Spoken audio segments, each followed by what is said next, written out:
না, অল্প। লা ইলাহা ইল্লাল্লাহ, লা ইলাহা ইল্লাল্লাহ, লা ইলাহা ইল্লাল্লাহ, লা ইলাহা ইল্লাল্লাহ মুহাম্মাদুর রাসূলুল্লাহ সাল্লাল্লাহু আলাইহি ওয়াসাল্লাম। 12তম বার্ষিক ওয়াজ ও দোয়ার মাহফিলের আজকের সম্মানিত সুযোগ্য বিজ্ঞ সভাপতি জনাব আব্দুর রহিম, সাধারণ সম্পাদক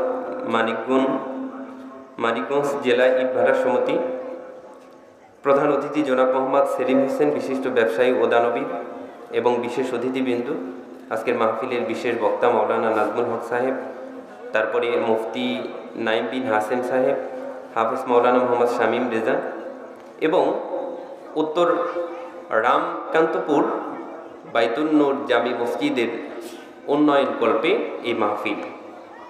আজ থেকে আরও 11টা বছর যেই মাহফিলগুলো হয়েছে, আল্লাহ সুবহানাহু ওয়া তাআলা আজকে সহ আরও 11টা মাহফিলকে আল্লাহ সুবহানাহু ওয়া তাআলা যেন কবুল করে নেয়, সকল বলে আল্লাহুম্মা আমিন।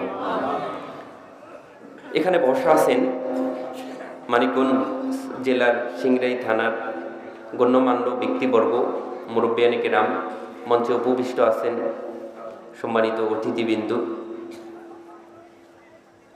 এবং আমার সামনে বসা আছেন আমার বাবার বয়সের মুরব্বিয়ানে কেরাম, স্কুল কলেজ মাদ্রাসার ছাত্র ভাইরা, পদ্মার অন্তরালে আজকের মাহফিলের সম্মানিত ওয়াজ শুনতে আসা মা এবং বোনেরা।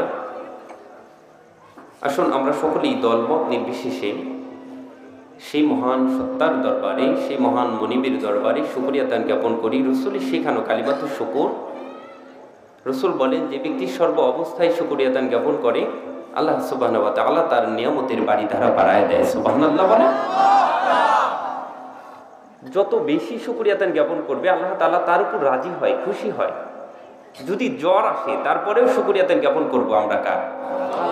আপনি খুবই অসুস্থ, মাথা তুলতে পারতেছেন না, মাথা ব্যথা, তারপরেও শুকরিয়া দান জ্ঞাপন করবেন কার? ক্যান্সার, পৃথিবীতে নাই কোনো তার ওষুধের কোনো অ্যান্সার, বাঁচার কোনো সম্ভাবনা নাই, তারপরেও শুকরিয়া দান জ্ঞাপন করবেন কার?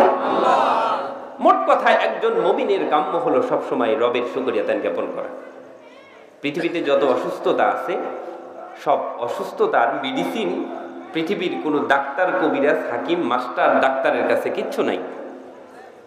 আমার আল্লাহ অনেক অসুখকে নিমেষেই শেফা দান করতে পারে। সুবহানাল্লাহ। জমজম কূপের পানি খায় অনেক ক্যান্সার ভালো হয়েছে, জানেননি আপনারা? মক্কাতে কোনো হসপিটালে লাশ চিকিৎসা মেডিসিন দিয়ে কাজ হচ্ছে না, বড় বড় ডাক্তার কি বলে দেয় জানেন? যে জমজম খাওয়ান, নয় ভালো হবে নয় মরবে। জমজম খাওয়ালে নয় ভালো হবে নয় মরে যাবে। তো আল্লাহ পারে কি পারে না? ক্যান্সারে আনসার আমার আল্লাহ দিতে পারে না? ওষুধ ছাড়াও আল্লাহ তাআলা সুস্থতা দান করতে পারে। সেই ক্ষমতা আমার আল্লাহর কাছে আছে না নাই? সেজন্য রাসূল বলেন সর্ব অবস্থায় শুকরিয়া দান জ্ঞাপন করবেন কার? সেই শুকরিয়া দান জ্ঞাপন হলো আলহামদুলিল্লাহ।